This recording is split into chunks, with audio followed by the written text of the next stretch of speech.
Hey DKI, how you doing? Ken Copeland here, Director of Business Development with DKI Pro Supply, and it's time to take 5. We're talking recruiting today, and we've got with us Christy Sifford with WYLANDER Recruiting. How you doing today, Christy? I'm good. Thanks so much for having me. Well, thank you for joining us. It's a pleasure to have you here and coming to us from South Florida, where it's nice and hot and humid down there. But in the air conditioning of your house, it's great to have you join us. So tell me a little bit about WYLANDER Recruiting. I mean, how do you differ from other recruiting companies? Great. No. So some of you may know WYLANDER, we specialize in finding talent in the restoration construction industry. We have 7 recruiters that work with WYLANDER and our clients and finding good talent for them, actually great talent. So a few differing things is we charge a flat fee. So whether you're paying somebody $60,000 or you're hiring somebody that's going to make over $100,000, our fee is the same across the board. It doesn't matter to us. There's no percentage of the person's annual salary. In that fee, we handle the entire recruiting process pretty much from cradle to grave is what we like to call it, from the very beginning all the way until that person has signed and accepted an offer. We're unique that we have direct experience in the industry. Justin and I have owned a company in the past that were partners with a disaster restoration company. I feel our recruiters also have a really great knack of building relationships with our clients and learning not only about their ideal candidate traits, but really learning about their company culture as well as that company's mission, vision, and core values, which, if we can find them a candidate that fits into that mold, all the other stuff will just fall into place. Yeah. Well, that's awesome. I mean, especially since you have experience in the restoration business. I mean, it really kind of helps you to pinpoint and know who you're looking for and what kind of people to look for. So where do you guys find candidates? Our recruiters hunt for candidates daily. I mean, that's what they do. They utilize job boards. We utilize many job boards in terms of we do post all of our jobs, our requisitions that we have out there. But about 75% of our hires are from passive candidates, meaning they weren't actively looking to make a change. So all day long, that's their main focus, is looking through various avenues to find the best candidate for our open roles. We get asked a question. We get that question asked for our clients all the time. How do you find people? I can't find anybody. And the one thing that we always tell them is you need to always be recruiting. Stop fishing and start hunting. If you're just gonna post a job on a job board and pray that that perfect person applies, you're probably gonna be looking for a really long time. Always be on the lookout for good people. Even if you don't have an estimator role and somebody walks in your door, you better interview them and talk to them about when they're wanting to make a change. Because usually what happens is in a month, you wish you would have brought that person that walks in your door and hired them. The other thing is, if you don't have a career page on your website, you really need to get one. It doesn't need to be complicated, but people should be able to go to your website and see your open jobs, your careers, and be able to get their resume and information to you easily, not complicated, not through a series of a 25-page application and a DISC assessment or some type of profile assessment before you've even met that person. Right. So that's great advice for our members to kind of proactively be searching, because the best, I know in my past experience, the best time to find a job is when you already have a job. I mean, that's right. The good people are already working. I mean, the good people are not unemployed and seeking for something else. So that's great advice. So yeah, I've seen so many career pages where it's taken candidates, 30 minutes to 45 minutes to even apply to somebody's job online, because they have them do their assessment or profile ahead of time, which we think is awesome. But it's kind of like dating, get to meet the person, get to know them, and then decide if you want to go out again. Just swipe right or swipe left, right? Exactly right. I've never done that, so I really don't know what I'm talking about. But anyway, I've heard about it. So with the unemployment rate the way it is right now, it's with COVID-19. I mean, it just went through the roof, and the economy shutting down. How is the recruiting market right now? For us, the landscape has not changed too much.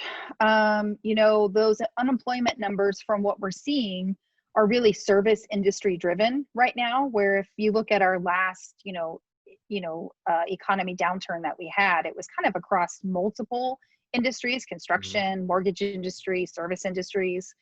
If anything, prior to the end of this federal unemployment we had in July, it was actually a bit more difficult to find hourly people because they were being paid a little bit more than what we pay our beginning technicians in the industry. We're just starting to see some better responses from candidates in that field. And it was tough for us because a lot of times there were times we made phone calls and the response we got from a few folks were, well, I'm kind of collecting unemployment. I'm okay doing that right now. And we noted that in our applicant tracking system. So it's, what are we going to do with that information later? I'm not sure yet, but it's definitely not the type of candidate we want to present to our clients. Our bread and butter, kind of our positions we do a lot of hiring for, the project managers, mitigation managers, estimators, it's still finding them as a challenge. The great ones are still employed, and they're also hesitant to make a change right now because their current employer was able to keep them employed during a pandemic. So it created a bit of loyalty. On the flip side, we got some really great hires in the beginning of this because the candidate saw how the employer did not handle the pandemic very well. Yeah. So I would love to say we have that question all the time. Well, their unemployment's, at 10, 13%, you should be having candidates knocking on your door. Not what we're looking for, not yet, at least. Exactly. When you're looking for quality employees, which is what you want to bring to the table, you don't want to bring in somebody who's just going to be temporary. Right. It just that's just not a great way to build your business. So how important in the hiring process, or how important is the hiring and the onboarding process? I mean, do you have recommendations that our members should do to kind of make that more complete? That's a really great question. So those are two extremely important things. And if you don't have a hiring and an onboarding process, I would strongly suggest you start working on it right now. A solid hiring process is where a good hire starts. That's the candidate's first impression of your company, is how that interview process goes. We recommend that you have an interview committee inside your company. You create a list of core questions that you're going to ask. Maybe use a rating form. So everybody has a form that you review after the interview. Be prepared for an interview. Don't show up to your own interview 30 minutes late. We've had that happen before, because it's hard for you to get on to a candidate for being late and then you're late. So, and really that comes from people working in their business and not on their business. I mean, they're not working to grow their business. They're too involved with it. Yeah. Yeah. Most of the time, decide how many interviews are you going to have? Are you going to have a phone screening, 2 face-to-face interviews? That's about the norm. Yeah. Don't have a phone screening and hire the person on the phone. I don't suggest that you have a first interview and hire them right on the spot. I think there's more vetting and that you need to do with a candidate. In between those face-to-face interviews, consider some type of personality profile. We use DISC assessment. I know there's a bunch of other tools out there that everybody uses. And be sure you're completing reference checks. I have clients that say, oh, reference checks are a waste of time. It really depends. Sometimes I understand you feel like you're not going to get a bad reference. We don't ever get a bad reference from a candidate, but something you need to consider is, did what the references say about that person, did it match their DISC or their personality profile? Right. And did those references call you back in a timely fashion? If you're having to chase down a candidate's references for days, that's probably not a really good sign. Go through your interview process effectively, quickly. Many times we mistake hiring slow with not engaging a candidate over a period of time. That's not hiring slow by just not responding to a candidate. Hiring slow means going through your process. Don't deviate from your process. No matter how awesome that candidate is, take them through every single one of those steps. Yeah. Probably the last important thing with the hiring process is keep them engaged. We see it time and time again that a candidate will have an interview on a Tuesday and the client will not give them a response until the following week. And if you're not going to, you don't have to tell them how awesome you are and how much you love them, but tell them the next steps, when you're going to be in contact. We'll let you know in 24 hours of our next steps. Yep. If days have gone by and you have not talked to that candidate, they assume there's no interest there and they're moving on. Yeah. It's the dirty C word. communication. I mean, if you Right. communicate back and Mm-hmm. forth, I mean, that's going to help them stay engaged for sure. Sure. And the last thing is the onboarding is just as important, if not more important, than your hiring process.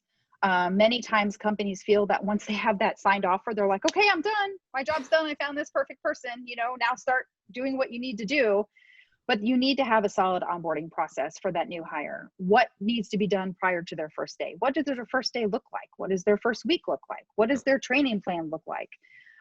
We've had candidates leave new companies within the first 2 weeks because their onboarding was very poor.